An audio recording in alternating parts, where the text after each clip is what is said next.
Say what? Look, Go Hayes, go Hayes. I'm on tour right now. The New OGs. The New OGs is a state Madison Entertainment production and is brought to you by Sun Life Solar. Sun Life is helping homeowners in Illinois take advantage of a program that lets them get solar power at no cost. So if you are a single-family homeowner in the state of Illinois, you can lower your electric bill, you can raise the value of your home, and you can do something good for the environment without paying a single dollar out of your pocket to do so. No cost out of pocket. Not a single dollar, Bobby. Solar panels, no money, cost you nothing to get it done. So you can get these solar panels on your roof. You can do something good for the environment. Doesn't cost you anything out of pocket to make that happen. In fact, they can only work with you if the result is savings. So they have to show you a savings at the end of all this. Yeah. Okay, Bobby, you're not gonna cost me money, but what if I want to wet my beat? What are you gonna do for me? It's not really a good option there, but you can reduce your bill without having to pay any money to do it and raise the value of your home. It's a pretty good deal. The state and federal government have chipped in a bunch of money. Well, they've taken a bunch of your tax dollars already to make this happen, so you might as well take advantage of it too. They're a SunPower dealer. It's an American panel maker with over 30 years of solar experience. They even have a referral program that pays out as much as $500 per referral. So head over to $500 per referral. So if you refer somebody and they decide to go solar, they'll pay you $500 just for giving us your friend's name.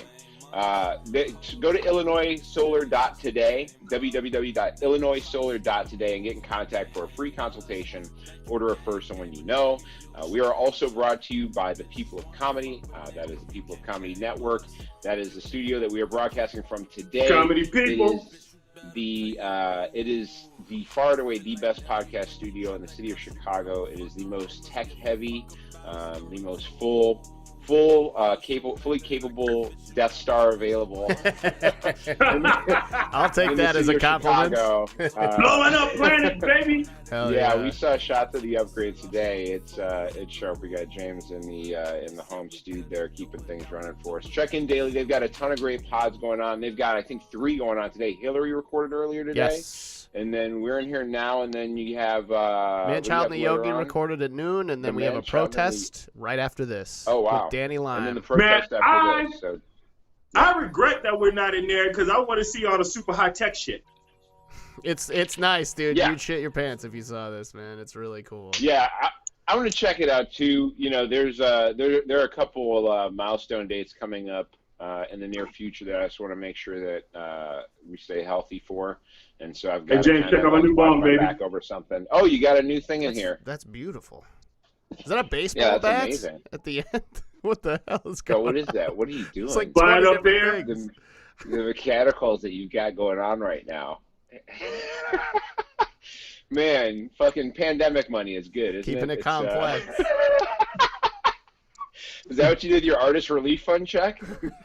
Hey, I'm a motherfucking artist. I gotta create how I create. Oh, you can't nobody coming at Banksy, nigga. Like I do what I do. This is how I do it.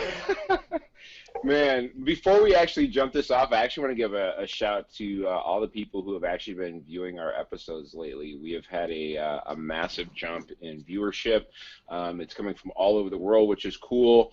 It's not, we're not putting up Bill Burr numbers or anything like that, but it's for a podcast that barely advertises. I'm pretty excited about what's been going on so far. And Speaking again, of that, we have a post that's out today. You may be about to talk about this next, but we have a post that's out. You can find it if you're on Instagram or Facebook. It mentions exactly what I'm going to bring up now, which is if you go to our YouTube page, which is the New OGs podcast, and you subscribe there, and you show that you're following us on Facebook or Twitter and Instagram, and just DM us on any of those things. Proof of that, take a screenshot, DM it to us. We'll give you a shout out on the show. So we had 20,000 people listening a couple weeks ago. We'll give you a shout out on the show to all those people. We may shout out what you're doing. If you got something cool going on that you want us to rep, we'll talk about that too. That's what's up. Publicity, just for showing that you are backing this show more than just viewing it a little bit and watching some of it. So get there and check it out. And I'm gonna tag on to that. We're not shouting out specific people, but I'm gonna shout out entire countries. I want to shout out Venezuela. I want to shout out Algeria. I want to shout out Egypt. I want to shout out Senegal. I want to shout all of these are countries that are showing us love internationally. These are interesting. Yeah, we got some. I want to shout out South Korea. I don't know any South Korean. I don't know any Korean, but I'm gonna learn some shit.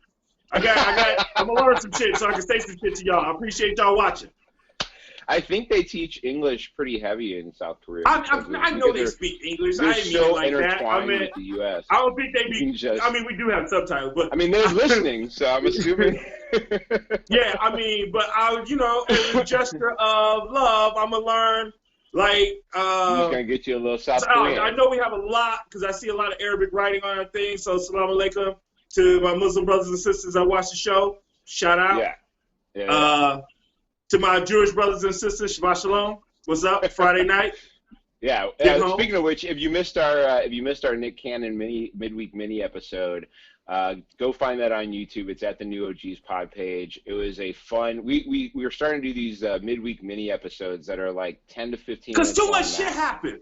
There's too much shit. Like, we get together once a week, and we're Generation X guys. We care about politics heavy. We care about the range and spectrum of what we like is broad. That is a big thing about Generation X people. Our parents were super big on being well-rounded. It was like just before all these camps for specific things came out, and so you just had to try and be good at all this shit because who knows, man? Yeah, there was no dominating at one sport all year round type shit. You played football, basketball, and ran track, or you wrestled. And you had it was always football, basketball, and then you got to do a third like rando thing that you could do, and then you're like, that's fine, we'll let that go. Baseball, sure, you could run track, you could do that shit. Yeah, I had a friend that was like soccer, basketball, cross country, or some shit like that. Like, if you were white, it was like you had to do a bunch of different shit. If you're white, it was like volleyball, basketball, and then something else. It was hockey. Yeah, you played hockey. Lacrosse is huge now. Lacrosse is big. Lacrosse seems like something you should be able to play in COVID. Like, you could probably wear some sort of mask. And there's a lot of like. Have you seen what they're doing in the NFL? They're talking about doing masking up the whole thing, like clear guard on the front and the bottom. Like, there were people that kind of had that already for a while. Some quarterbacks, I think, have like a kind of a shield like that. So you can I actually always wanted one. That shit came like right around when I stopped playing. I think is when the first person had one, and I was like, yeah. Like, I think when I was playing, they were. I'm trying to remember. Were they illegal at the high school level when I played? I forget. There was some reason why I couldn't have one, but I thought they were dope. Yeah, I wore contact lenses. If you're a defender, you look ominous as fuck. You just like Darth Vader, dark and shit. Like, remember LaDainian Tomlinson used to wear the one that was like almost like a reflective shield, and so like you just couldn't see where his eyes were going at all. Which is what a great help if you're a running back to be able to not have anybody see where your eyes are looking, so they can't pick up where you're completely. You know what I mean? As a matter of fact, I can't remember. There was somebody in the NBA. I think it was LeBron that wanted. He had like a minor eye injury and had to wear glasses. And he wanted to keep wearing them because they were kind of reflective, and people couldn't see his eyes. And the NBA they were like, "Nah, nigga, like, you have too many advantages already, fam." You don't need any more help, brother. You don't need any more help. Yeah, man. It's been a wild week, so we might as well just get into rolling about what's happening in it. There has been some movement in the Breonna Taylor case. I think if you're on social media at all, you get a lot of. There's a lot of what did Tristan Smith say the other day? Shout out to Tristan Smith. Tristan Smith's been killing it, man. Funny comedian the other day. He said, "I love how I love how people have turned white people have turned Breonna Taylor into a Rickroll." Blah blah blah blah blah. By the way, arrested police officers. Yeah. That shit is so real, though, man. Like, and it's there is a thing where, like, after a while, you're like, okay, every day we are continuing to say the same things, and there should be movement in this. But you got to remember, the Attorney General of Kentucky is a dude named Daniel Cameron, who for sure doesn't give a fuck. You know what I mean? Like, he should be giving a fuck because he's a brother, but he's a Republican brother who is a Mitch McConnell homie. And Mitch McConnell don't give a fuck for sure. I do. So, I know in election politics, July is early. right. Okay? Yep. But it's early, but these motherfuckers is pulling up, the Democrats are pulling up some big numbers. You know what I'm saying? Yeah. It's still early in the game, but you're behind by a lot.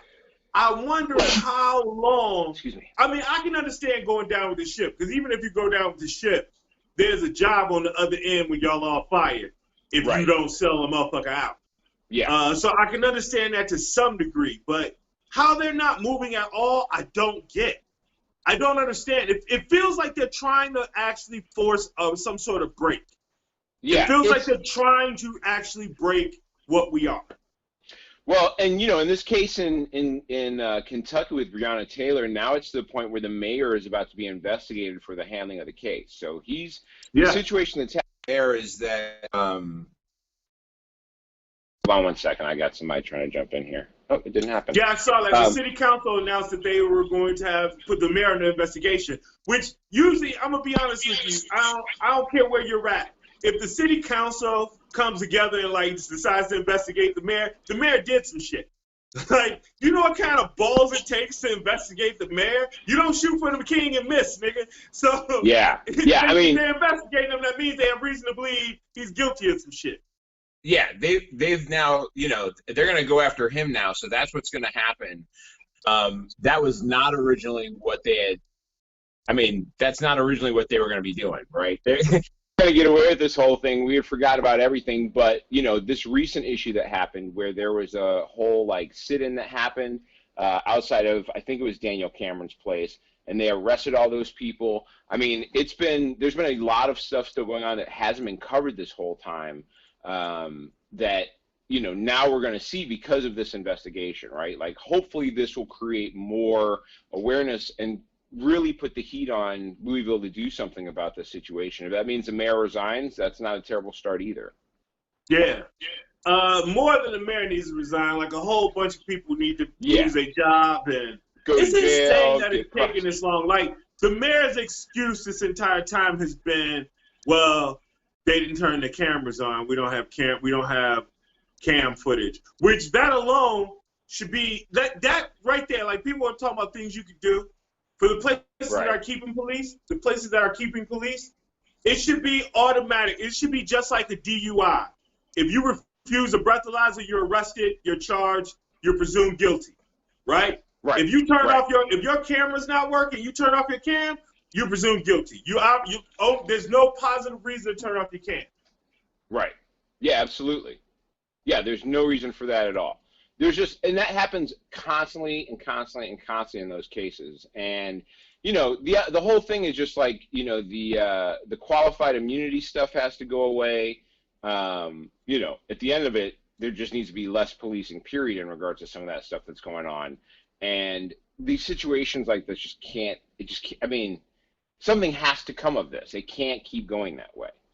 Where it's also an issue in Portland right now, there have been a number of reports. Portland is still crazy. Have you seen any of the video coming out of Portland? I have not. I'll be honest. I'm a little bit slow in Portland. Catch me up. Homie, they are, I think 49 days into it out there, 49 or 50 days into nightly action going on in Portland right now. There have been a ton of conflict that's gone on there. There have been officers detaining people, unmarked vans that have been pulling up with. That's that secret police shit. Okay. We talked about this a few weeks ago, happening in Ohio, where there are people who are being disappeared, where secret police are showing up and taking people. In Oregon, Kate Brown, who's the governor, has been dealing with this issue going on here, and Trump deployed a bunch of Homeland Security people, including Chad Wolf, who's the Secretary of Homeland Security right now, to try and quell what's going down. So he's in Oregon right now, and the governor's fighting with Trump at the moment, calling all this shit political theater, but there's legit nightly videos of straight up cats in military fatigues jumping out of Dodge Caravans, grabbing people up, no Miranda rights, no nothing, taking them away. People are getting taken to federal buildings, not getting arrest paperwork done or anything, and then like kick back out on the street later. They go through their pockets, they do all this shit. It's all just scare tactic stuff, which is, I mean, the arrests are on constant. They're not arrests; those are kidnappings. Yeah, they're not arrests. Yeah. I mean, if It's you're just not to reading terrify. people's rights, it's just terrorist kidnapping by our government. That is a thing that's happening. That's not like there's video of it. I've got it. Unless somebody can tell me, can explain why someone would stage a video that looks like that. That's what the fuck is going on. They are, I mean, straight up videos of dudes in military fatigues getting out of cars with no names, no identification of what branch or who they are, taking people into vans with guns and driving away.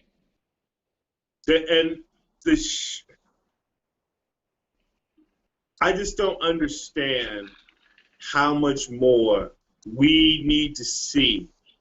The people who, I understand it's hard to admit that you're wrong, okay? Right. I wore parachute pants for a whole year after they were fashioned, okay? A whole year. I had like a bunch of different colors. I had just bought a bunch of new ones when that shit started to fade out. I wasn't letting that shit go. It was hard. I wanted another year. I didn't get it. I had to let that shit go, man. They gotta. It's just, they gotta let that shit go. There's a breaking point at some point, right? Like you can't. There's like a. The thing that everybody wants to argue about is the generationality of the impacts of the things that people do, and it's been used to deny racism and racist ideology in this country, and they will use it again to deny why there will be a generation of people that grow up with complete distrust and dislike of the government and the military and all these things. And it's because of these tactics. It's because of these things of like, you know, these lessons we've definitely learned. We've definitely been taught what fascism is supposed to look like, right? Like we got that message. We got it. And when they're doing this, it's like, you know, do you think we're supposed to believe this is how that's supposed to work? Because that doesn't seem acceptable to me. I honestly, man, the way shit is happening right now, nothing. When I tell you, Bobby, nothing would surprise me from this motherfucker. Right. Like if he was an actual real life Dracula. Like if 12 chihuahuas burst out of his body on November 4th. Talking chihuahuas that like, these are aliens. His voice. Chihuahuas with Donald Trump's voice. That would explain so much. That would explain that would explain everything. Oh my God, it was 12 chihuahuas. It was 12 chihuahuas. It would explain everything. The taco lunches like the that he last had. 4 years would make so much more sense if we knew that it was 12 chihuahuas running the motherfucker the whole time. Like what if it was like 12 of the dogs used in the Taco Bell ads? Like that would make the most sense. Like 12 of the Yo Quiero Taco Bell chihuahuas, and they burst out of Donald Trump, and they were like alien dogs that had the fact that they were subjugated as pets, and that's why the whole immigration ban. By the way, I got to break for a second, Bobby, and apologize to the audience. If you've been watching the show up to this point, I have not been looking at the camera. Well, one, because you are high. I switched my setup today, and where I normally would look for the camera isn't where the camera's at, and I'm looking at the picture of Bobby talk, not where the fucking camera's facing me at. So if you've been like looking at the side of my face and I'm looking like I'm talking to some, you know, small person sitting in the room with me, I apologize. I just realized that I've been trying to correct on it, and I'm going to talk here from now on. So we opened the show. Sorry about that. We opened the show with you hitting something that looked like a piece of an engine or something as a pipe. So, you know, the odds that you may forget where you're looking or supposed to look is probably. It is a pipe attached to a bong attached to my soul. It's delicious. You got the whole thing going on. It's technically not an invention. It's just some cool shit. That's all it is. It's just some cool shit. That'd be the most effective thing for me to figure out is if he was just 12 Chihuahuas. In some news that he will probably be opposed to, did you see the Pentagon move today on flags? The Pentagon put out a list of the official, acceptable, and only acceptable flags to be flown at military installations and bases, and they just did not include the Confederate flag on that list. Now, the biggest story about this isn't about how this fucks with Trump. It's the fact that the Confederate flag was a flag that could fly at a military base. What the fuck? What the fuck? What the fuck? Yeah, man. Yeah, I didn't even know that was a thing that could happen until today. Why did you not think that was the case? Because that's a military we defeated. That wasn't us. Homie, there's 10 Army bases named after guys we beat. I understand that. Can you imagine? But here's the thing. Those dudes had a history as American generals before they were Confederate generals. I don't give a fuck. Traitor is a traitor. Yeah, you're right. It's, obviously, I want all the motherfuckers gone. Fuck. Look at how these people. Look at the same people who will get online and talk about somebody who broke up with them because if they cheated on them in some shit, and how they'll never forgive that person, and they could burn in hell. And you, the same people that are like, well, they were traitors, but. No, man, traitor's a traitor, right? So, like, disloyalty doesn't get you your name on a building. That's not how that should work. There's plenty of loyal people that could have a name on a building, right? Like, I could think of a bunch of them, from all different places in this country who could have their name on a building, other than guys we beat in a war about owning people that we now know are just as good as everybody else, right? So, like... I don't know, maybe you don't get to have your name on a fucking building, guy. You know what I mean? Like, you know. Yeah, how come there's no building so the flag named after Harriet Tubman? Come on, man. There should be a lot more shit named after Harriet Tubman. That bitch was a superhero. Yeah, there should be a lot more, like, travel-based things named after Harriet Tubman. that should be... Who's that? Ding, ding, want to get away, Southwest Airlines? Harriet Tubman should be their spokesperson. I mean, what a move. Find the estate, offer them a boatload of money. You know what I mean? Be like, listen, this will set up your family for life, okay? Just let us be the spokesperson. We'll commit to such and such diversity. Like, do a whole commitment, get all that shit rocking, and then be like, this is all we asked for, is to be able to use you as a spokesperson for our tagline of Want to Get Away. You can literally do the whole pitch, man. Like, have her, Harriet Tubman from back in the day, have her transferred and, like, transform into a woman of 2020. And then she was like, in my day, things were a lot tougher. But now I fly Southwest, and it's so much easier. Want to get away?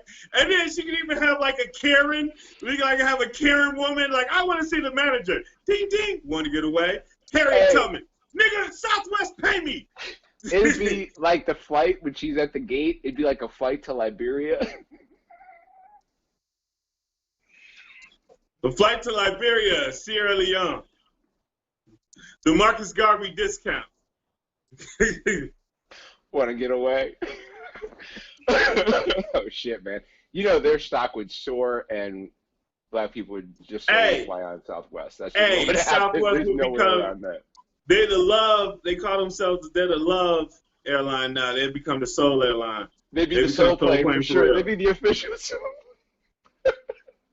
Southwest would become the official. Ain't nothing wrong with being the official something to black folks. Sprite and Sprint have done well. Embrace that shit. Sprite, look, that shit. Sprint was the official phone company of black people for years. Now that motherfuckers merged with T-Mobile. They one of the big boys now. Well, black people with credit, because Boost was the black people without credit. Oh, yeah, but back in the day, Sprint used to do a thing where Sprint initially didn't have contracts. When I was first with Sprint... Because their landline phone business was so strong that they were like, we don't even need to worry about this. That's legit. I think that was it. I think that's how they became the quote-unquote phone company. because they own Boost Mobile, and I think they own all the motherfuckers. Boost Mobile, Cricket. I think they were all the same. Whatever. And they had to, they had to sell all that shit off. We talked about it on the episode before, I believe. Yeah, they yeah, had to sell all that shit off. I think Yep. Dish Network owns all of that shit now. Yeah, they had to trade all that shit out of there. It's a wild move. But anyway, nothing wrong with being the official black people's thing. That shit will work for you. Trust me, Southwest. Y'all will be cold. Your jingles will be better. Here's the thing. Embrace it and then back it with an employment and like hiring culture that matches that, right? Like don't just use a slogan to get a bunch of black people. Like use it and then also like thrust that into your actual corporation and make that like. They're based in Dallas. There's a whole bunch of talented black folks in Dallas.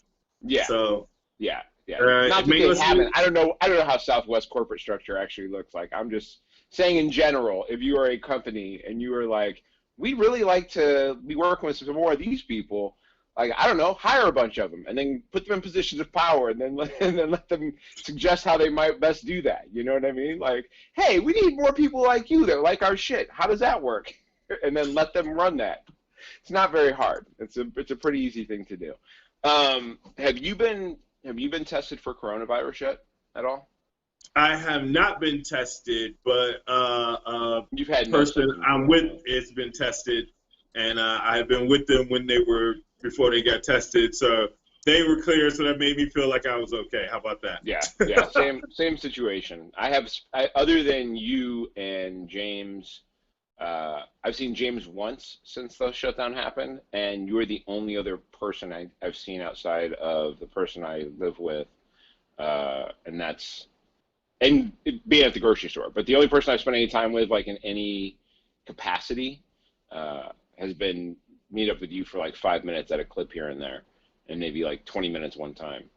So yeah, I've been fine. I've not even been around enough people to give them anything if I had caught it. So like I've quarantined long enough that I've been quarantined enough times that even if I'd had it, I'd been through it at this point. So I don't assume I've had it.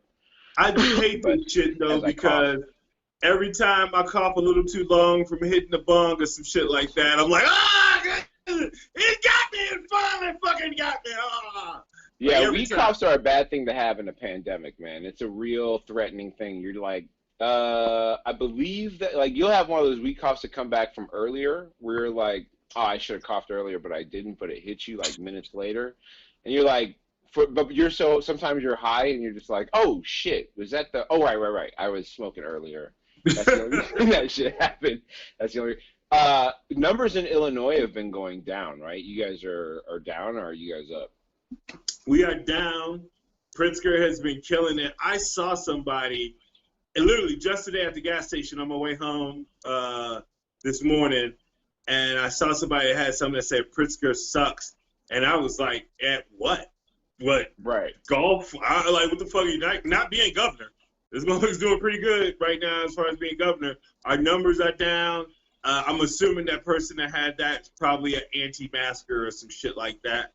I don't even understand that anymore. There's empirical evidence, man. We can look at the numbers. It makes no sense to me. There are 2 states right now that are putting people in refrigerated trucks because they don't have room anymore.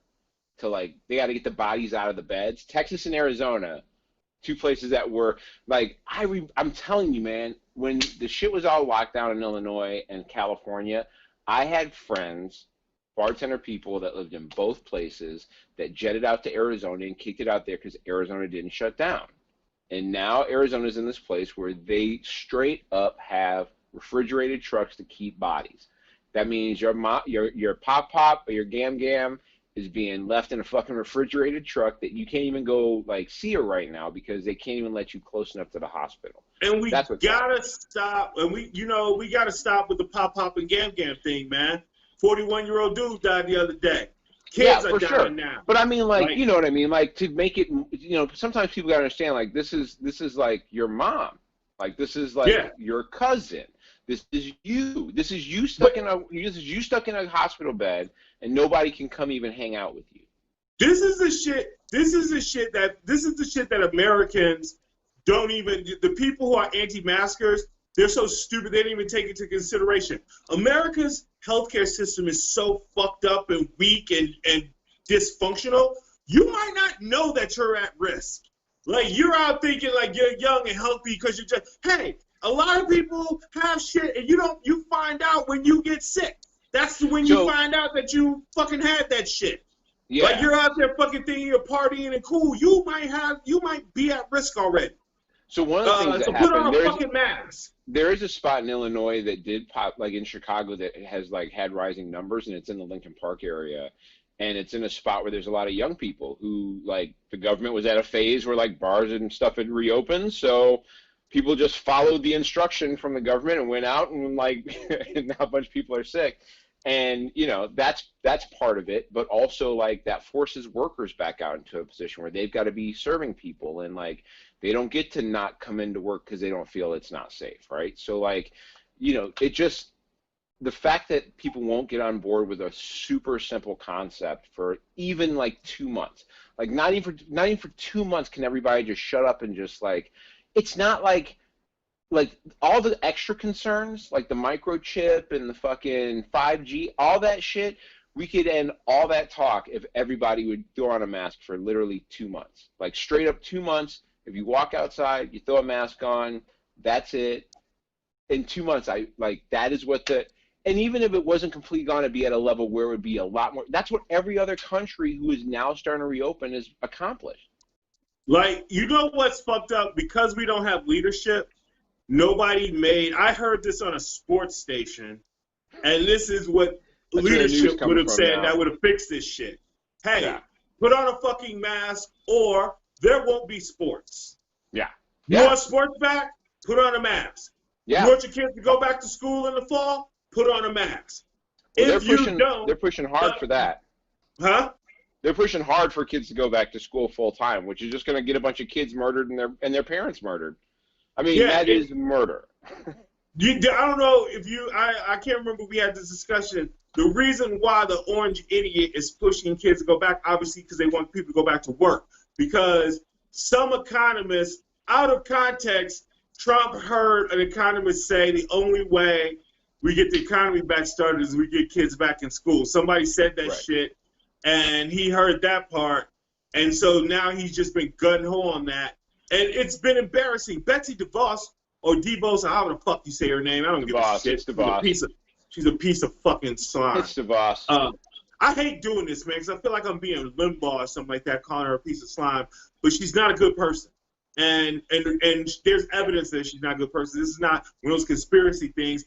This bitch was, you can go back and look at the clips for yourself. She was on TV just last Sunday on multiple channels, on multiple shows, and then she was asked what the plan is for sending kids back, your children, sending kids back to school, and she had no fucking plan whatsoever. She was demanding that kids go back to school. She didn't even have a plan when asked, what if the school districts think that the best thing that they should do is do at-home learning? What if they decide that?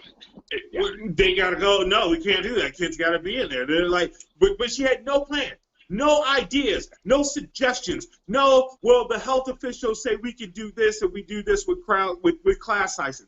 I am not a professional, okay? I have no connection. My father was a teacher, but that's as close as connection I have with anything with fucking school. But I could think of, hey, maybe make class sizes a third, and use the gymnasium and library and cafeteria and all during non-lunch hours. Maybe don't even have lunch. Maybe have a shortened class day, maybe 4 or 5 hours instead of the full 7, and don't have lunch and stuff like that, and use the cafeteria and gym so the kids can be spread out and don't have kids go on off days. You could do that. I just fucking thought of that. She couldn't even do that. And she's a goddamn Secretary of Education. So when I say she's slime, I'm saying she's sending kids to fuck. Some of those kids are going to die. How many fucking kids are okay to die? How many kids are you okay with dying? Some of those kids are, I know most kids don't get affected like that, but there's kids dying right now. There are children dying now. So because there are children dying now, possibly some of those kids could die. So how many got to die? She's slime. She has no fucking plan for those children. She's going to let them die. That's disgusting. It's not just the kids that are going to die, though, man. Sorry, this is a comedy show. Yeah. it's not just that the kids are going to die. The kids go home. The kids go home with a virus, and you know how kids are, man. Like kids do shit to each other on purpose, right? Like, you know how many times kids would cough on each other on purpose when somebody, oh, are you sick? And then somebody turn like, yeah, you're sick. Dude, you do that shit Like, because you want if you're gonna be sick, you want your friend to be homesick too. Motherfuckers can play video games during the day or whatever. So, like, you know, it's not just that, though. They're going to go home with that and then give it to their family and their parent who has to go work at an essential job, who is then going to go give that to 10 people. You know what I mean? Like, this is the problem, is that there's this unwillingness. And the issue that comes out of this, and I think people get really confused on this, because everybody wants to go, the government is bad, the government doesn't work, look at how the government doesn't work. But it's important to recognize that the people that are currently in the cabinet are people whose sole goal is to try and diminish the power of their position. Their goal is to make themselves as irresponsible for anything that's going on as possible, because their belief is in a version of small government. But what they confuse and try to these talk are people about, who think the Department of Education shouldn't even exist. What they confuse about the idea of small government doesn't mean that you shouldn't ever give like recommendations as to how to proceed. So what DeVos does, who has no education degree, has no right to be the Secretary of Education, who is related to a person whose multi-level marketing organization condones a side education program that is taking so much money from blue-collar families that are just trying to find a way to make some extra money. So, like, for her to be involved in anything related to education is ridiculous in the first place. But then on top of that, you know, what the goal should be is to go, we recognize that there are urban and rural areas of the country, and how classrooms work in different areas is going to be different. While we don't believe that we should mandate specifically how it should work for every single school in the country, because that's a lot of schools, we are going to produce recommendations for small schools, that have class sizes or total enrollment sizes of this much, and schools that have class sizes and total enrollments of this much. We're going to set out recommendations for what we think is possible in areas that have a large amount of computers. We're going to provide computers and internet service in these areas so we can stagger some things if that's what, like, we're going to fit the need so that this country can continue to educate the children in a way that works. But we're going to back the plans created by, and then you could make it, that I would accept. But I agree, the idea of having no plan at all is unacceptable. And now you got teachers writing it, like rewriting their wills and shit before they're going into the school year, because, you know, kids are going to get teacher sick and they're going to go home. And these teachers make no money now. They're going to get janitor sick. They're going to get administrator no money sick. Now. Janitor, Excel my janitor, right? Isn't that the... Dude, okay. Here's another thing. You know, you got a 15-year-old. You got a 15-year-old. I got a 14-year-old. They both need to continue going to school. They're not done baking yet, right? They're not done baking. Exactly. They need to keep learning, but. And our kids are fucking smart. Like, they're smart our kids are the kids that actually enjoy school, motherfucker. So, our kids are the kids you want to have continuing to go to school, right? Yeah. But like, and I certainly recognize that, like, part of the reason we're in the spot we're in now, where there's so many people that are arguing against sensibility, is a lack of proper education. So, like, continuing to stagger that is not going to be good. And definitely it's hard for parents to both work their job, even if they're working from home, and raise it. All that shit I recognize. However, the federal government needs to step up and not necessarily mandate how it has to be, but like, what the fuck else are you doing all day for the Department of Education if you're not at least creating recommendations for different size classes, schools, and population, and how to support that? Everybody understands. Every state is different. Every region is different. The rules for the city of Chicago and the rules for Appalachia are going to be fucking different. We get that. But you could put guidelines out. You could put, hey, kids should be spaced out at least this much. There should be no more than this many kids in the classroom.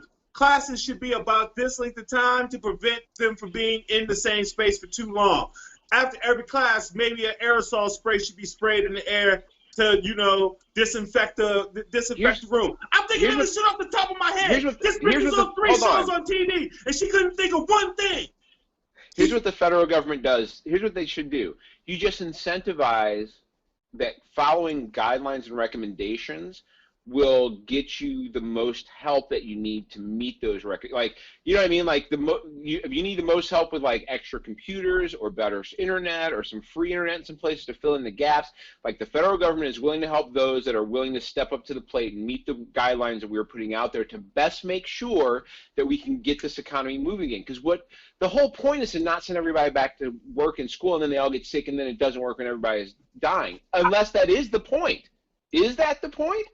Because I feel like there's part of it that's the point. Where part of it is like, well, if you have a lot of money and you can afford to send your kid to a private school where there's only 10 people in those classes anyway, so they can afford to send those kids to school and stagger them, and they've got good internet at their house. But you know who definitely will have to go to school when they reopen schools?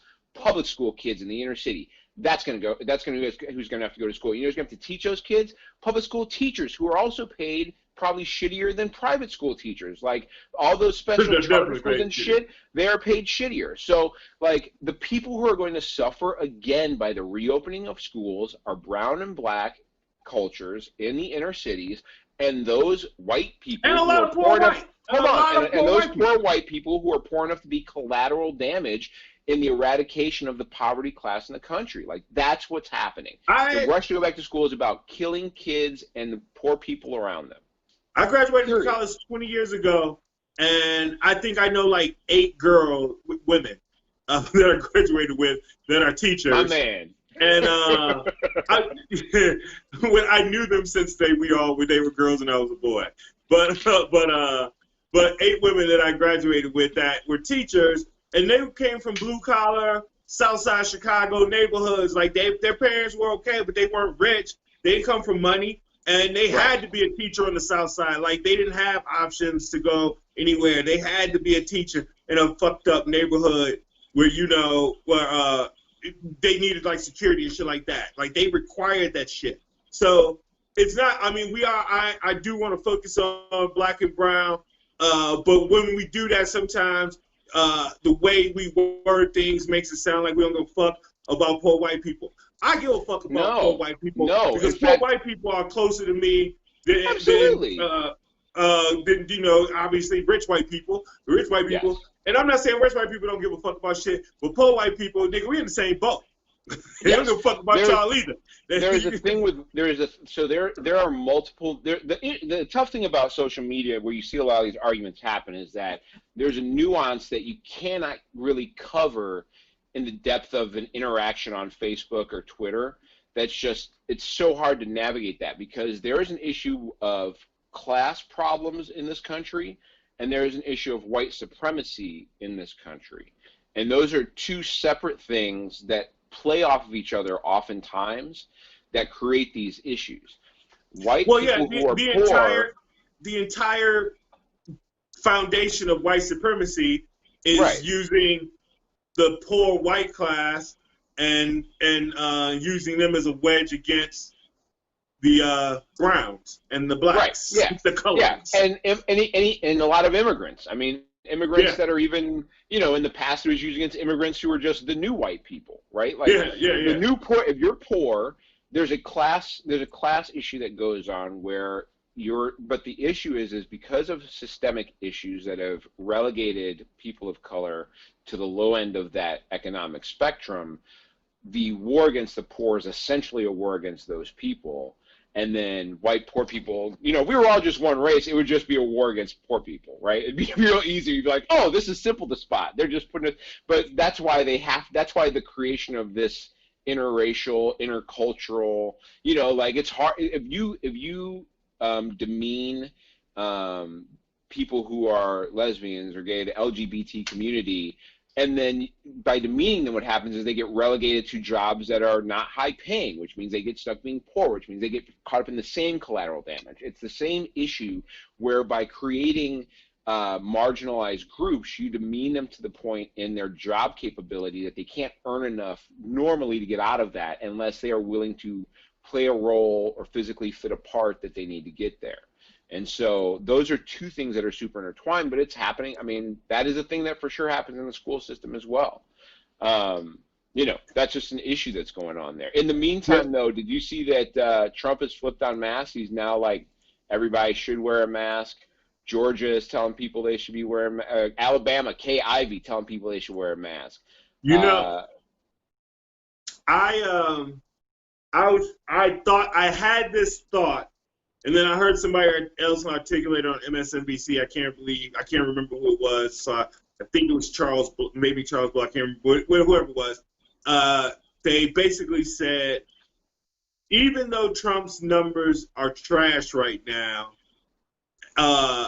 all he needs to do is sometime from before November, like maybe at least sometime in October, by October, figure out this fucking coronavirus shit. In that, just figure out to tell everybody to wear masks and shut down some shit and sign the fucking checks and then let the coronavirus shit go away. And like if he did that and the coronavirus shit was like kind of in a reasonable European level state by October, his ass would still have a fucking shot. I don't know. I think the damage might be a little too far because of all the deaths that have happened, because it's very easy now to sit here because people are starting to change their tune. It's that much easier now to, I mean, dude, Herman Cain has coronavirus. The governor of Oklahoma, where the rally happened in Tulsa that everybody just talked about, this is a guy who back in March was talking about how he was still going out to dinner every night with his family and all that shit. He's got coronavirus. You got a super motherfucker still doesn't want masks. Chuck Woolery, the cat who Trump had retweeted about how not trusting the CDC numbers and all this other shit. The next day, this motherfucker's kid, first of all, Trump is just tweeting game show host because he was a game show host. Second of all, together, you know. Those guys just, but secondly, the next day, Chuck Woolery posted that his kid got coronavirus, and now Chuck Woolery's had to delete his Twitter account because now Chuck Woolery is one of the most prolific conservative tweeters out there, and my man had to because it's just like I think the damage is done at a level now. We're at 136 or 137,000 deaths. No, it's close to it's like 139. So those all count, man.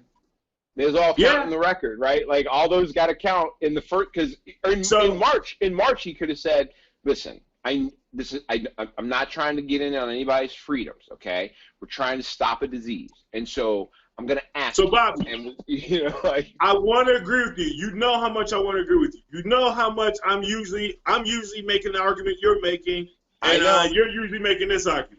He could be 12 chihuahuas He could be 12 chihuahuas though. Huh? It could be 12 chihuahuas though. So it could be it could be 12 chihuahuas. Here's the only thing. The governor of Maryland is a Republican, and he wrote a scathing op-ed against Trump just yesterday. It was in the news just yesterday. However, when he was on TV and was talking about the op-ed that he just wrote, talking about how horribly Trump has handled this coronavirus situation, when he was asked point blank, "Are you going to vote for Trump?" he wouldn't say no. He wouldn't say he was like. I can understand not equivocating on voting for Biden. He's a Republican. They're not going to say that right now, though. But they're not going to say that. I can't vote for Trump. No, you're going to get very few people. There's only a few people that are bold enough to say that. Mitt Romney, I think Lisa Murkowski. There's only like he wrote an op-ed. He wrote an op-ed saying the dude was trash. Yeah. The whole interview, he said the guy was trash. He even said he shouldn't be reelected. Yep. And then that's what made the person say, "You say that shouldn't be reelected, so that means you're not going to vote for him?" And he was like, "I ain't say all that." That's the shit that scares me, because if somehow this motherfucker finally just succumbs, somehow figures out, he's going to figure a way that he doesn't have to swallow his pride. He's going to figure a way to pivot and make it look like the shit was all his plan, and he'll do that, and everybody starts wearing a mask, and everybody stays in for like fucking 90 days or some shit, not 90 days, but 70 days or some shit like that, and then all of a sudden, boom, the fucking coronavirus is down everywhere, and America's like at a reasonable rate like everybody else in the world. I promise you, man, a lot of the motherfuckers that voted for him before might still be there. Don't get me wrong. I mean, so like the thing is, like, obviously with all the polls coming in, first of all, Kanye's out. Kanye's already out the race. Wait, is it official? Because I've heard mixed stories. Stop, man. Kanye was never in the race. Okay, Kanye was. That was my feeling. That was my feelings. However, he his filed paperwork in Oklahoma. He's on the ballot in Oklahoma. Well, I don't know if he's on the ballot. You know how people just start setting up websites but I didn't know he was and on the ballot in Oklahoma until they announced it yesterday. You know how people just start setting up websites for you and shit. He got so many people. One of his people was probably just like, "Oh, he's running. Let's just get some shit." Somebody spent some money they weren't supposed to spend probably right off the bat. He was like, "No, it's just bullshit." No, it's like he is out. You know, Trump is. Don't be wrong. The polls are the polls, right? I don't trust the motherfuckers. I know they show Biden with a big lead. I like to try to account for the fact that there is at least some level of a bubble to my experience, right? Because I listen to a lot. I watch plenty of, more left-leaning stuff than I do right-wing stuff. Although I have been watching some Fox News lately. It's hilarious. Not to be a math nerd, but everybody keeps talking about polls. The polls were right last time. The polls were 100% correct. Hillary won by a lot of votes and was within the margin of error. They were wrong about the goddamn what's your face? The Electoral College. Electoral College by 77,000 votes. That's a rounding error. Yeah, that's not a wrong poll. Good. That's just like, we're gonna go this way. Oh shit, we should have went that way. Like, that's pretty good. That's within the mathematics. Yeah, and Biden came out and gave that speech the other day, and he sounded awake. He sounded like he was alive. It sounded coherent. I think. Listen, I'm 100% okay with Biden playing prevent D. I don't give a fuck. I'm 100% okay with it. I think that it would be, and I'm still not landed on where I'm going with it right now. Obviously, I would never vote for Trump, but I think it would be a smart move right now because Biden's not going to get replaced by the time the election comes out, right? He's not going to get replaced by the time the election comes out. So, the best move for people that would not like Trump to be president would just be to probably ease off on at least attacking him at the moment, right? So here's my that'd be my suggestion. Here's my fear. Here's my fear, Bobby. Yeah. Here's my fear. Trump. A lot of people, I've been looking at okay, let's go back to the polls a little bit. Everybody keeps talking about the polls, they don't want to trust the polls. Let's say the polls are wrong. Even if the polls are wrong by twice the error that they were with Hillary. Right. Biden's lead would still win by 4 points. Yep. That's how big his lead is right now.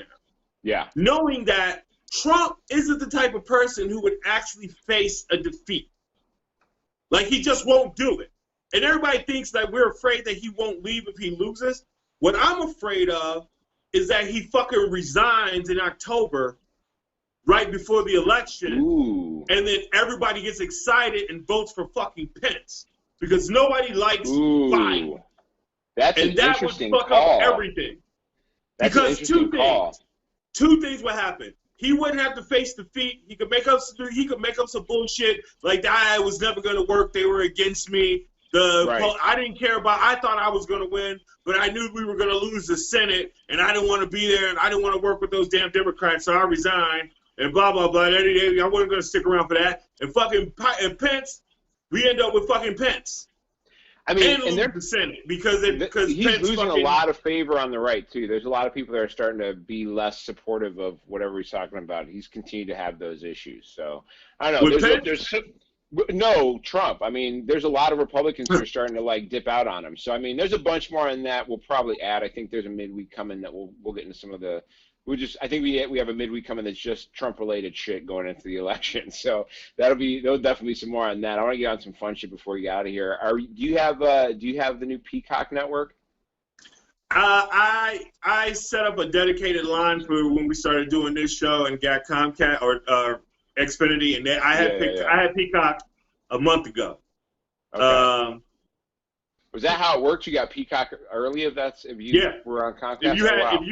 If you were an Xfinity person, I think Peacock was available to you through this. They have a device that you can get. It's just like a bigger version of a what's the Google thing that you put on your TV? Oh, the Chromecast? Chromecast. Yeah, it's like a bigger version of that. And it doesn't have as big of a network because it's owned by Comcast, and Right. Comcast doesn't want to fucking put Disney shit on and doesn't want to put, other network shit on. So I wasn't that impressed. Like, I'm telling you, there's that's a problem with that's one thing I don't believe in futuristic movies, where everything is kind of like everything is integrated with each other. Like in Minority Report, one of the most unbelievable things was when he's walking through there and all of the ads were set for his eyes. It's like, nah, I don't believe that should be so much incompatible shit where you would just be seeing blank spots instead. Like, I don't buy that shit at all. I don't buy that one bit because that's the issue that they're having now. Like, Peacock is out, HBO Max has been out for like a month, and neither of them released on either Roku or Amazon Fire Stick. So like, those are the two most ubiquitous things in TVs, like smart TVs right now, or add-ons to regular TVs, is Roku boxes and Fire Sticks. But what the move is, I bought a Google TV. A Google TV, or then you just. So you're essentially it's like Chromecasting to there. Yeah. So like I've got a TV. My TV has Roku on it, so I can't just have it as one of the channels I can pick on my TV. But I've got Chromecast, so like I can go to the Chromecast channel and then from my phone, like pick the show and then watch it from there. That's a pain in the ass. Which is why I'm probably not gonna watch a lot of Peacock. Which is why HBO Max has a ton of shit on there. I'd probably watch. I know there is, but like. I got a TV that has all the channels that I used to have to do that shit with. Like the whole point of getting a smart TV. Here's something you'll like. I'm finally watching DC shows because of HBO Max. I just started watching. I watched like 3 or 4 episodes of Doom Patrol. You're right. I enjoy it. Yes. Yeah. Doom Patrol is super dope, man. They canceled the Rose Bowl parade. That shit's out, so coronavirus has eclipsed that. Hey, Dave Helm's the last motherfucker to rock the goddamn Rose Bowl, baby. My dude, my guy, Chi-Town. Yeah, Dave is the last. They actually had shows after him, but fuck it, he did it. Yeah, he did. They did a parking lot show. Shout out to Dave Hellum. Dave Hellum loves shout outs. They did a parking lot show at the Rose Bowl. And Hellum played to a crowd of like cars. They had, I think, they had all the cars mic'd up. And so they were able to get like feedback to him from the cars of people laughing, so he could actually hear that from stage. So he recorded his special. Dave's a Chicago kid, recorded his special out in L.A., which is amazing. That's an amazing thing that happened. Have you listened to Clark Jones' podcast at all? Classic Black Dude. Yeah, I haven't listened to it in like a month, so I'm behind some episodes. But I was listening to it strong for a while. Very cool podcast. I mean, people from Chicago have been really crushing right now in the pandemic.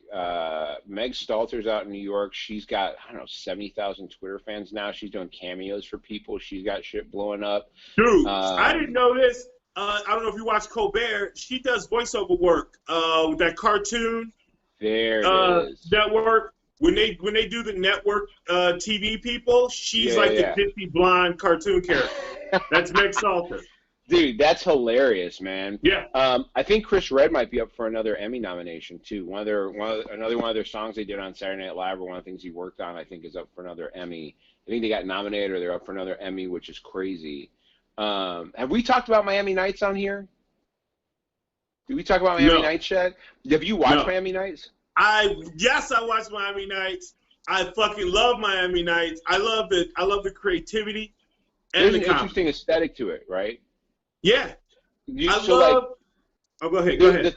The thing that I thought was interesting about Miami Nights is it's the first comedy special I've seen where they don't show the audience one time.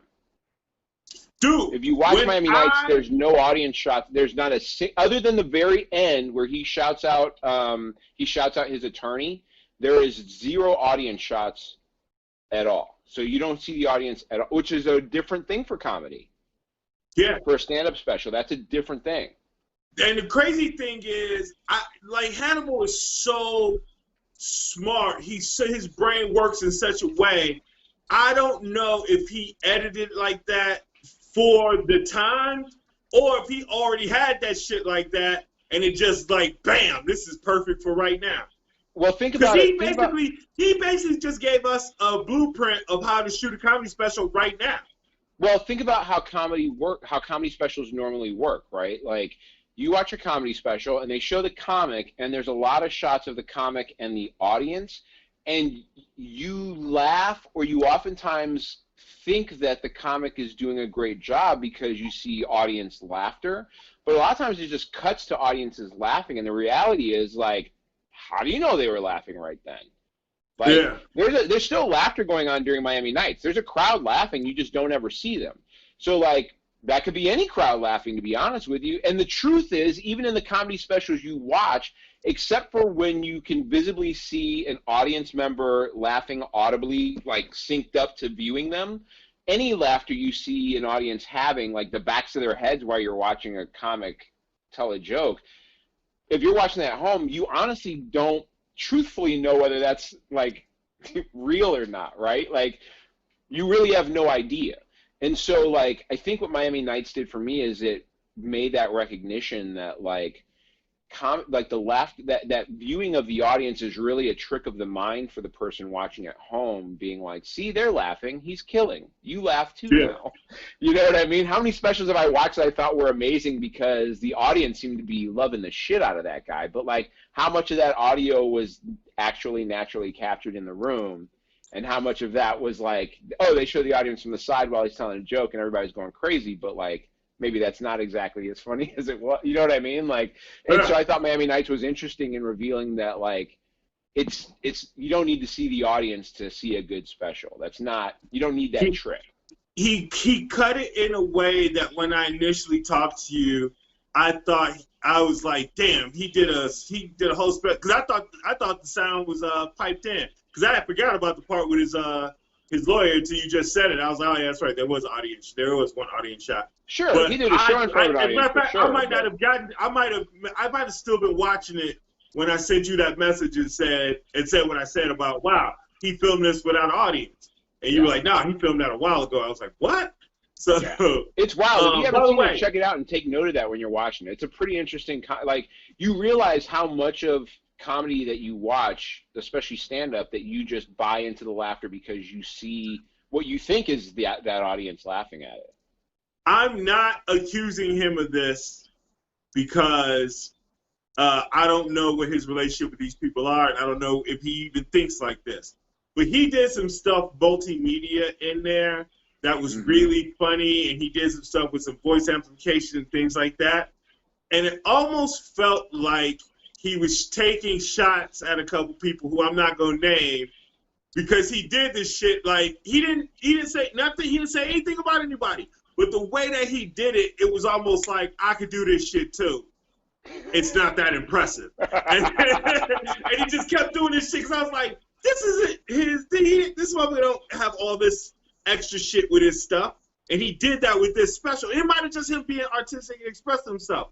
But there are a few comics that, like, that's kind of their whole thing. That's a major part of their show. Yeah. And I don't know if that was a shot or if that was just him doing an artistic thing. There's room for this shit either way.